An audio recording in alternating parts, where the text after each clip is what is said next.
आपको पता होगा कि पृथ्वी के वायुमंडल में कुछ ऊंचाई पर जाने पर हमें ओजोन गैस की एक परत मिलती है।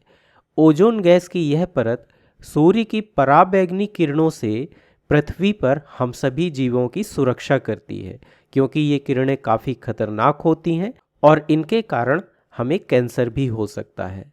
लेकिन क्या आपको पता है कि हमारे मानवीय क्रियाकलापों के कारण यह ओजोन की परत नष्ट भी हो सकती है? और वास्तव में कुछ वर्ष पहले हमने इस ओजोन परत के कुछ भागों को नष्ट भी कर दिया था। इनमें कुछ होल हो गए थे। तो ये कैसे हुआ और हमने इसे कैसे रोका, चलिए इसे जानते हैं। तो पहले हम समझते हैं कि ओजोन आखिर होती क्या है। तो देखिए, पृथ्वी के वायुमंडल में काफ़ी ऊंचाई पर जाने पर पराबैंगनी किरणों के प्रभाव से ऑक्सीजन गैस टूट जाती है और ऑक्सीजन के परमाणु अलग हो जाते हैं। यह वही ऑक्सीजन गैस है जो हमारे लिए प्राणवायु की तरह काम करती है।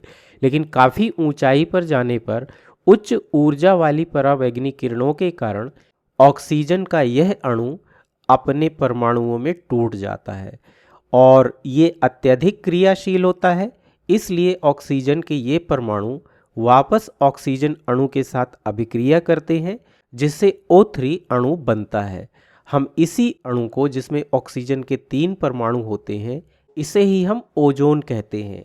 इस प्रकार ओजोन ऑक्सीजन के 3 परमाणुओं से मिलकर बनी एक गैस होती है, जो पृथ्वी के वायुमंडल में थोड़ा ऊंचाई पर जाने पर हमें एक आवरण के रूप में मिलती है और यह सूर्य की पराबैंगनी किरणों से पृथ्वी पर हमारी सुरक्षा करती है। अब आइए समझते हैं कि ओजोन गैस की इस परत का क्षरण किस कारण से हुआ, इसे हानि कैसे हुई। तो जैसे जैसे मनुष्य ने तरक्की की, उसने अपने जीवन को आसान बनाने के लिए बहुत सारे नए नए उपकरणों का आविष्कार किया और उनमें उपयोग करने के लिए नए नए रसायनों का भी निर्माण किया। इसी तरह के रसायनों में से एक रसायन है क्लोरोफ्लोरोकार्बन। यह एक प्रकार की गैस होती है। इस गैस का उपयोग रेफ्रिजरेटर में शीतलन के लिए और इसी तरह से अग्निशमन के लिए किया जाता है।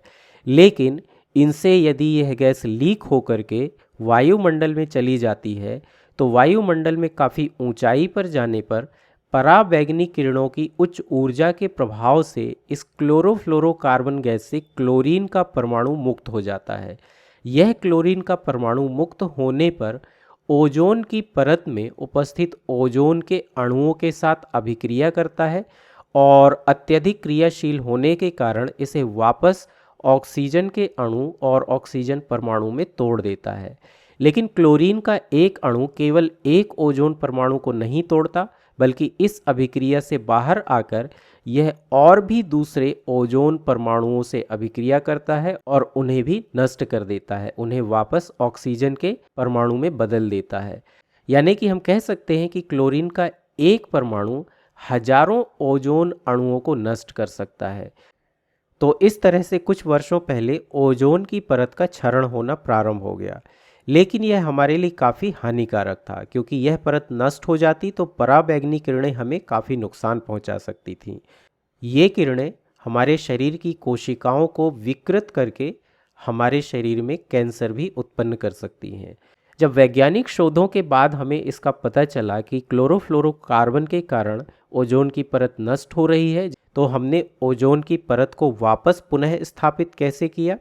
इसका सबसे आसान उपाय था कि क्लोरोफ्लोरोकार्बन गैस और इसकी तरह के दूसरे रसायन जो ओजोन परत को नुकसान पहुंचा रहे हैं, उनका उपयोग करना हम बंद कर दें, और इसीलिए हमने इन्हें प्रतिबंधित कर दिया।